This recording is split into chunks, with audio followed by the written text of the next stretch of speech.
పని. నాతో పడుకోకపోతే ఫోటోలు అప్లోడ్ చేస్తానంటూ కానిస్టేబుల్ బెదిరింపులకు దిగేవాడు.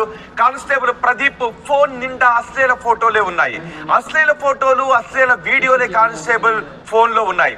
మైనర్ బాలికతో 2 సంవత్సరాలుగా ప్రదీప్ ఎఫ్ఐఆర్ పెట్టుకున్నాడు. గర్భం దాల్చకుండా పసరు పోసాడు కానిస్టేబుల్ ప్రదీప్. బాలిక నగ్న వీడియోలు తీసి ఆమె ఫోన్ కు పంపించాడు. పిలిచినప్పుడు రాకపోతే వీడియోలు అప్లోడ్ చేస్తానని బెదిరించాడు.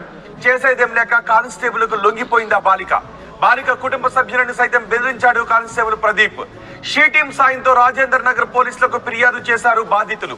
నిన్న సైబరాబాద్ కమిషనర్ ను కలిసి బాధితురాలి కుటుంబం ప్రదీప్ వ్యవహారంపై ఫిర్యాదు చేసింది.